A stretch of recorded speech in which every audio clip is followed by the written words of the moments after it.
दोस्तों आज के इस वीडियो में हम चर्चा करेंगे 80 और 90 के दशक के विश्व के सबसे चर्चित गायक माइकल जैक्सन के बदलते रंग रूप की। वैसे तो उनकी आवाज से लेकर उनका स्वभाव, उनका व्यवहार तक सब कुछ चर्चा में बना रहा है, लेकिन जिस चीज के बारे में लोग हमेशा सरप्राइज रहे हैं वो था उनका बदलता रंग रूप। 29 अगस्त 1958 को गैरी, इंडियाना में जन्मे माइकल जैक्सन अपनी माता पिता की 8वीं संतान थे। पूरा परिवार 2 कमरों के एक मकान में रहता था। पिता जोसेफ वॉल्टर उर्फ जेई जैक्सन पूरे बॉक्सर थे और गिटार बजाते थे। माइकल की मां कैथरीन पियानो बजाती थी, जिससे घर में राशन आता था। घर की आर्थिक हालत सुधारने के लिए माइकल के पिता ने साल 1964 में जैक्सन ब्रदर्स नाम की एक बैंड बनाया था, जिसमें माइकल जैक्सन के सभी भाई बहन मिलकर स्ट्रीट पे परफॉर्मेंस देकर पैसे कमाते थे। दोस्तों माइकल जैक्सन की कॉस्मेटिक सर्जरी की कहानी मीडिया के लिए हमेशा चर्चा और आकर्षण का विषय बनी रही है। यह दर्जनों बार सुर्खियों में आई और इसने कई अटकलों और विवादों को जन्म भी दिया।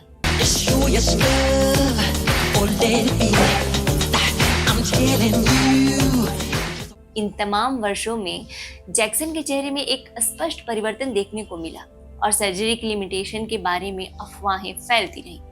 जब एक टैबलॉइड ने उनकी सर्जरी को सनसनीखेज बनाया तो खुद जैक्सन ने इन दावों को बकवास बताया।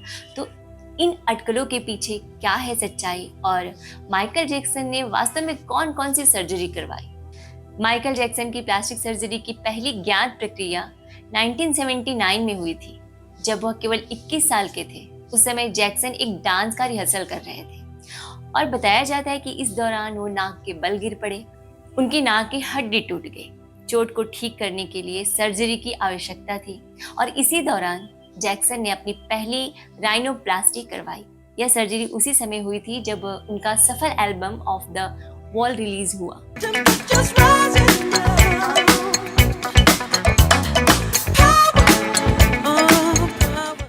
एक गायक के तौर पर यह उनका पहला बड़ा सोलो रिकॉर्ड था। यह सर्जरी न केवल चोट के कारण जरूरी थी, बल्कि जैक्सन की अपने रूप को सुधारने की इच्छा भी थी, क्योंकि यही वह दौर था जब वो अपने करियर के अगले चरण में एंट्री कर रहे थे। माइकल जैक्सन ने बेवर्ली हिल्स के प्लास्टिक सर्जन डॉक्टर स्टीवन होफलिन को यह सर्जरी करने की जिम्मेदारी सौंपी। होफलिन एक फेमस कॉस्मेटिक सर्जन थे, जिन्होंने एलिजाबेथ टेलर और जॉन रिवर्स जैसे हाई प्रोफाइल हस्तियों की सर्जरी की थी और वह कई वर्षों तक जैक्सन के पसंदीदा सर्जन बने रहे। दोस्तों सर्जरी से पहले जैक्सन की नाक एक चौड़े ब्रिज, बड़े नथुने और गोलाकार टिप वाली थी। पहली राइनोप्लास्टी के बाद उनकी नाक पतली और अधिक सुडौल हो गई, लेकिन ये अभी भी काफी हद तक अपने ओरिजिनल रूप में बरकरार थी। हालांकि बताया जाता है कि जैक्सन रिजल्ट से संतुष्ट नहीं थे और शिकायत की कि सर्जरी से उन्हें सांस लेने में दिक्कत हो रही है और गाने में सांस का कितना महत्वपूर्ण रोल है यह तो सबको पता है। दोस्तों कहा जाता है कि अपनी आवाज को संतुलित करने के लिए माइकल जैक्सन ने फीमेल हार्मोन्स का भी इंजेक्शन लेना शुरू कर दिया था। 1981 में ऑफ द वॉल की सफलता और थ्रिलर के निर्माण के बीच के ब्रेक के दौरान जैक्सन डॉक्टर होफलिन के पास दूसरी बार राइनोप्लास्टी के लिए लौटे।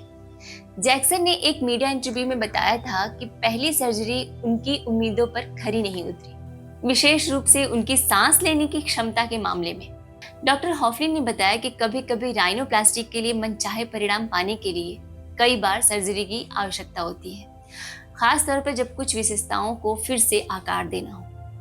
दोस्तों दूसरी सर्जरी में ध्यान जैक्सन के नथुनों को आकार को कम करने और उनकी नाक के आकार को और अधिक सुंदर बनाने पर था। इसके लिए डॉक्टर होफलिन ने नथुनों के आसपास से कुछ स्किन हटा दी, जिससे उनका आकार कम हो गया। इस प्रक्रिया के परिणाम स्वरूप जैक्सन की नाक और भी पतली हो गई और उनकी नाक की टिप पहले की तुलना में कम गोल दिखाई देती थी। हालांकि ये सुधार पहले की सर्जरी की तुलना में अधिक साफ थे, फिर भी जैक्सन पूरी तरह से संतुष्ट नहीं थे। 1983 तक जैक्सन का album thriller global music chart पर हावी हो रहा था और माइकल जैक्सन दुनिया भर में सुपरस्टार का दर्जा पा चुके थे।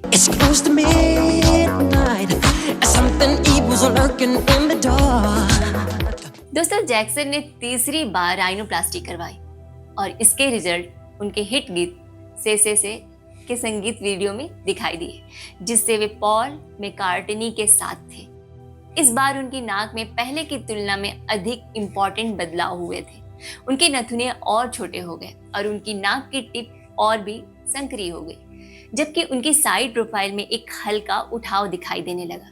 दोस्तों, इसी दौरान हुआ यह कि मीडिया ने माइकल जैक्सन के शारीरिक बदलाव में ज्यादा दिलचस्पी दिखानी शुरू कर दिया। हालांकि उनकी नाक प्रत्येक सर्जरी के साथ पतली और अधिक सुडौल होती गई, लेकिन आलोचकों और टैबलॉइड्स ने जैक्सन के रूप बदलने के जुनून के बारे में अटकलें लगाना शुरू कर दिया। खास तौर पर उनकी साइड प्रोफाइल में उनकी नाक के उठे हुए लुक उनके बदलते चेहरे पर टिप्पणी करने वालों के लिए ध्यान का केंद्र बन गए। हालांकि माइकल जैक्सन ने अपनी सर्जरी की सीमा के बारे में चुप्पी साध ली और अक्सर अपने रूप के प्रति जुनून के बारे में अफवाहों को खारिज करते रहे। लेकिन इसी बीच कुछ ऐसा हो गया जिसकी आशंका किसी को भी नहीं थी। 27 जनवरी 1984 को लॉस एंजल्स के श्राइन ऑडिटोरियम में पेप्सी के एक विज्ञापन की शूटिंग चल रही थी कि अचानक एक हादसे में जैक्सन के बालों में आग लग गई। दोस्तों, जब जैक्सन और उनके भाई द जैक्सन उस विज्ञापन के लिए परफॉर्मेंस कर रहे थे, तब एक आतिशबाजी की खराबी के कारण उनके बालों में आग लग गई, जिससे उनकी खोपड़ी पर 2nd डिग्री जलन दर्ज की गई। उनके बाल भी झड़ने लगे। इस दर्दनाक हादसे के कारण कई तरह की सर्जरियां की गई ताकि उनके जले हुए एरिया को ठीक किया जा सके और खोपड़ी के गंजे हिस्से को छिपाया जा सके। विक्ट्री टूर से पहले के महीनों में जैक्सन ने कई बार सर्जरी करवाई, जिसमें जली हुई स्किन को हटाया गया और बाकी हेल्दी त्वचा को जले हुए हिस्से पर फैलाया गया। ये प्रक्रियाएं अत्यधिक दर्दनाक थी और इनका नतीजा यह हुआ कि जैक्सन की खोपड़ी के ऊपर एक बड़ा गंजा स्थान रह गया।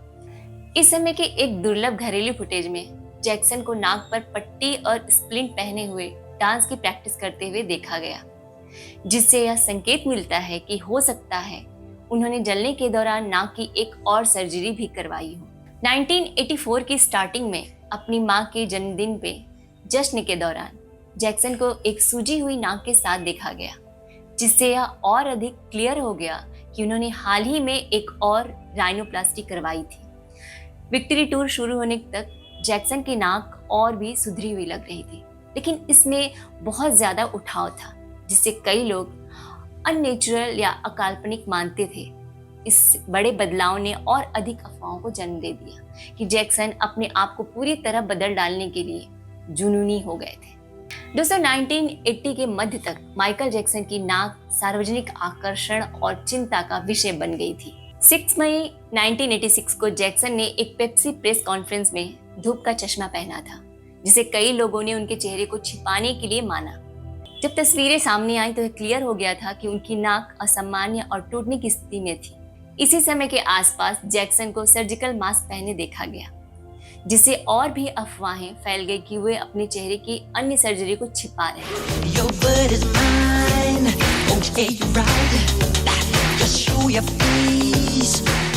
उनकी नाक की सर्जरी के अलावा जैक्सन ने ठुड्डी का इम्प्लांट भी करवाया, जिससे उनकी जॉ लाइन अधिक क्लियर दिख रही थी।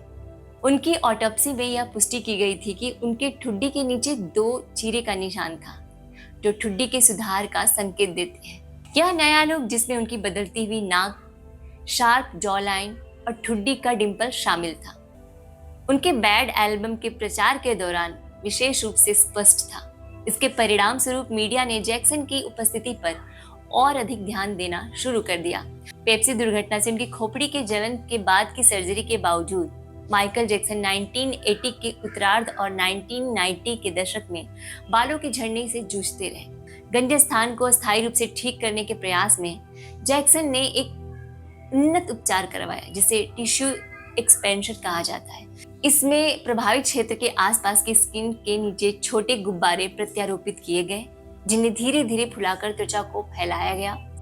उम्मीद यही थी कि सर्जरी के बाद इस विस्तारित त्वचा का उपयोग निशान वाली त्वचा को ढकने के लिए किया जाएगा। यह प्रक्रिया बहुत क्लियर थी और जैक्सन ने सार्वजनिक उपस्थिति के दौरान अपने विस्तारित गुब्बारों को छिपाने के लिए अपनी हस्ताक्षर युक्त फेडोरा टोपी पहनना शुरू कर दिया।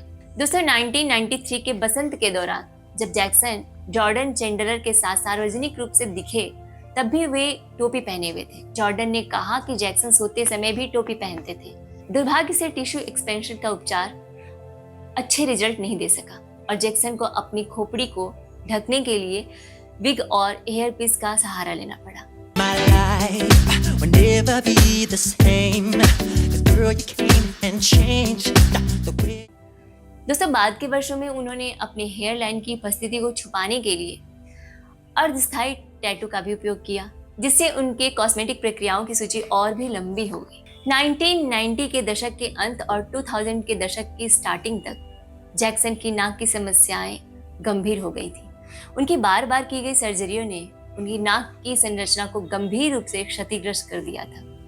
यहाँ तक कि रिपोर्ट्स में कहा गया कि वे अब ठीक से सांस नहीं ले पा रहे थे। इस अवधि की तस्वीरों में उनकी नाक पूरी तरह से धंसी हुई दिखाई देती है, जिससे यह अटकलें लगाई जा रही थी कि वे नाक के प्रोस्थेटिक्स का इस्तेमाल कर रहे हैं या क्षति को छिपाने के लिए मेकअप का सहारा ले रहे हैं।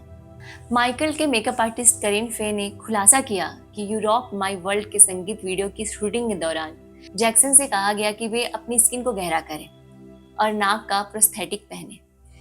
इस रिक्वेस्ट ने जैक्सन को भीतर से आहत कर दिया, जो पहले से ही अपनी उपस्थिति लेकर गहरी असुरक्षाओं से जूझ रहे थे। फे ने बताया कि जैक्सन ने गुस्से में अपना ड्रेसिंग रूम तहस नहस कर दिया और अपनी सर्जरी और उपस्थिति से जुड़ी वर्षों की भावनात्मक उथल पुथल के कारण फूट फूट कर रो पड़े। हालांकि ऐसा लगता है कि जैक्सन ने अंततः अपनी नाक की समस्याओं का इलाज करवाया। 2002 में कैलिफोर्निया के सांता मारिया में एक अदालत में उपस्थित होने के दौरान जैक्सन को सर्जिकल मास्क हटाते हुए देखा गया, जिससे उनकी नाक पर टेप दिखाई दिया। मीडिया रिपोर्टों की विपरीत, जिनमें कहा गया कि टेप उनकी नाक को एक साथ पकड़े हुए था। यह संभावना है कि यह टेप हालिया पुनर्निर्माण सर्जरी के बाद सूजन को कम करने के लिए था। इस सर्जरी से रिपोर्ट्स के अनुसार उनकी नाक की संरचनात्मक अखंडता कुछ हद तक बहाल हो गई, जिससे उन्हें सांस लेने में थोड़ी आसानी हुई। दोस्तों, जैसे जैसे माइकल जैक्सन की उम्र बढ़ी, उनका ध्यान राइनोप्लास्टी और खोपड़ी के उपचार से हटकर बुढ़ापे के लक्षणों से निपटने पर केंद्रित हो गया। 2000 के दशक की शुरुआत से जैक्सन ने अपनी स्किन विशेषज्ञ डॉक्टर अर्नोल्ड क्लेन से नियमित रूप से बोटॉक्स और फिलर इंजेक्शन लेना शुरू कर दिया था। शुरू में यह उपचार मुहासे और निशानों के इलाज के लिए थे, और लेकिन जल्द ही उनको यंग बनाए रखने के साधन बन गए। क्लेन ने जैक्सन के चेहरे से उन हिस्सों को भरने के लिए फिलर्स का इस्तेमाल किया जिन्हें सुचारू करना आवश्यक था। जैक्सन का जीवन उनकी प्लास्टिक सर्जरी की कहानियों से भी ज्यादा विवादित रहा। दोस्तों, उन पर बच्चों के यौन शोषण के भी आरोप लगे, जिस संबंध में उन पर कई वर्षों तक मुकदमा चला था। दोस्तों, माइकल जैक्सन के खिलाफ यौन शोषण के आरोप दशकों से चले आ रहे थे। साल 1993 में लॉस एंजल्स के पुलिस ने जैक्सन पर 4 बच्चों से छेड़छाड़ करने के आरोप लगाए, लेकिन पुलिस को कोई सबूत नहीं मिला। दोस्तों, साल 2005 में जैक्सन को बाल उत्पीड़न के आरोप में गिरफ्तार किया गया, लेकिन बाद में उन्हें सभी मामलों से बरी कर दिया गया। साल 2009 में 25 जून को दोपहर बाद लगभग 2:30 बजे अचानक खबर आई कि पॉप किंग माइकल जैक्सन नहीं रहे।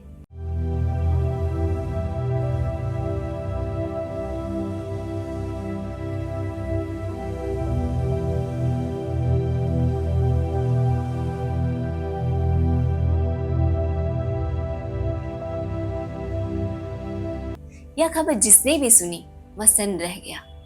लॉस एंजल्स में तो हर ओर सन्नाटा छा गया। वहाँ कई लोग सड़क पर बेहोश होकर गिरने लगे थे। सोशल मीडिया के सभी प्लेटफॉर्म पर इतना अधिक लोग माइकल जैक्सन के बारे में पढ़ने लिखने लगे कि गूगल तक क्रैश हो गया था। दोस्तों, हर कोई जानना चाहता था कि 50 साल की उम्र में अचानक माइकल जैक्सन का निधन कैसे हो सकता है। माइकल जैक्सन की मौत भी विवादों में रही। कहा गया कि दवा के ओवरडोज की वजह से उनको हार्ट अटैक आया था। वहीं उनके घर वालों ने उनकी मौत को षड्यंत्र बताया। दोस्तों, माइकल जैक्सन के निजी डॉक्टर पर मुकदमा चला और उन्हें 2 साल की सजा भी हुई। दोस्तों, साल 2013 में जैक्सन के बचाव में गवाही देने वाले वेड रॉबसन ने अपना रुख बदल दिया और जैक्सन की संपत्ति के खिलाफ मुकदमा दायर किया। साल 2019 में HBO पर प्रसारित डॉक्यूमेंट्री लिविंग नेवरलैंड में वेड रॉबसन और जेम्स सेफ्चुक ने जैक्सन के खिलाफ आरोप लगाए थे। इन आरोपों के आधार पर अमेरिका की एक कोर्ट ने साल 2023 में इस मुकदमे को दोबारा स्टार्ट करने के आदेश दिए, जिसमें माइकल जैक्सन की प्रॉपर्टी को मैनेज करने वाली कंपनी को पार्टी बनाया गया। तो दोस्तों, ये थी माइकल जैक्सन से जुड़ी कुछ इंपॉर्टेंट जानकारी। कैसे लगा आज का हमारा ये वीडियो, आप कमेंट बॉक्स में हमें कमेंट करके जरूर बताएं। तो मिलती हूँ आप सबसे अगले वीडियो में, तब तक रखें अपना ख्याल। नमस्कार।